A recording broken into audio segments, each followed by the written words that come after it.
আজকে আমরা ল্যাপটপের ভিন সেকশন এবং চার্জিং সেকশন নিয়ে বিস্তারিত আলোচনা করব। সর্বপ্রথম অ্যাডাপ্টার থেকে 19 ভোল্টেজ এই মোসফেট পর্যন্ত আসে।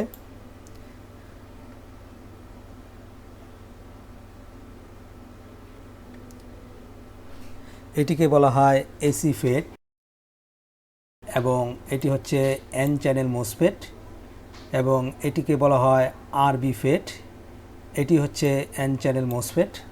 এটির ডায়োড ডিরেকশন হচ্ছে রিভার্সে,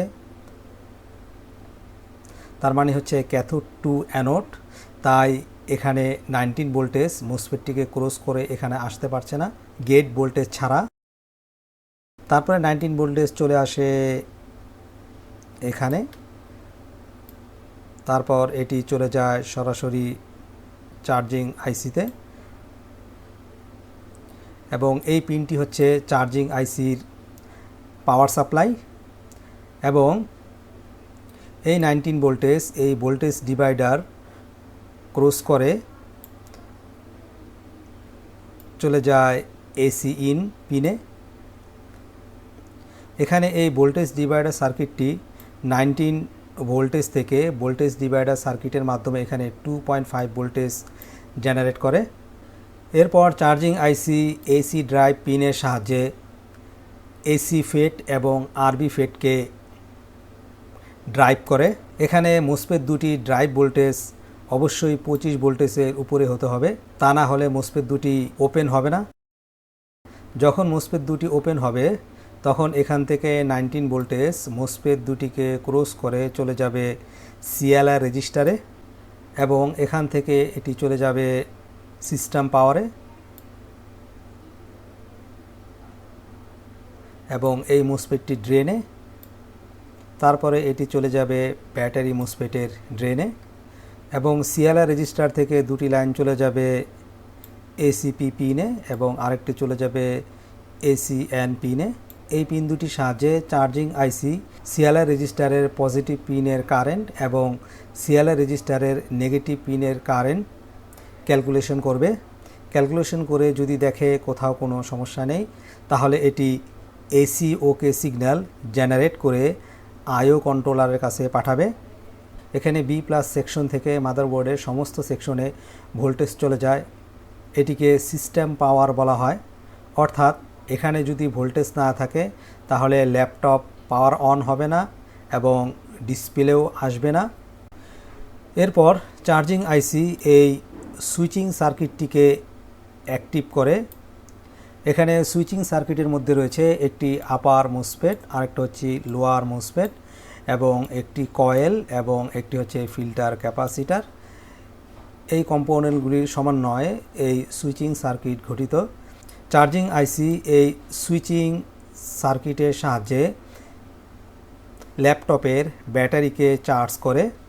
এরপর ল্যাপটপ ব্যাটারি এই এসএম বাস কমিউনিকেশনের সাহায্যে চার্জিং আইসি এবং আইও কন্ট্রোলারের সাথে কমিউনিকেশন শুরু করে দেয়। এসডি এর ফুল ফর্ম হচ্ছে এসএম বাস ডাটা, এসসিএল এর ফুল ফর্ম হচ্ছে এসএম বাস ক্লক এবং আইও কন্ট্রোলার এই এসএম বাস কমিউনিকেশনের সাহায্যে ব্যাটারি কতটুকু পরিমাণ চার্জ হচ্ছে সেটি আমাদেরকে ডিসপ্লেতে শো করে। এখানে অ্যাডাপ্টার ভোল্টেজ একই সাথে দুটি কাজ করবে। একটি হচ্ছে সিস্টেমের সকল সেকশনে ভোল্টেজ প্রোভাইড করবে, যেমন 3 voltage, 5 voltage, 1.8 voltage, RAM voltage এবং ভিকোর ভোল্টেজ এবং সেই সাথে এটি ল্যাপটপের ব্যাটারিকেও চার্জ করবে। যখন আমরা অ্যাডাপ্টার আনপ্লাগ করব, মানে হচ্ছে অ্যাডাপ্টারে কোনো প্রকার ভোল্টেজ থাকবে না, তখন ল্যাপটপটি ব্যাটারি থেকে চলবে। সর্বপ্রথম ব্যাটারি থেকে ব্যাটারি ভোল্টেজ চলে আসবে এখান থেকে চলে আসবে চার্জিং আইসির সাপ্লাই পিনে।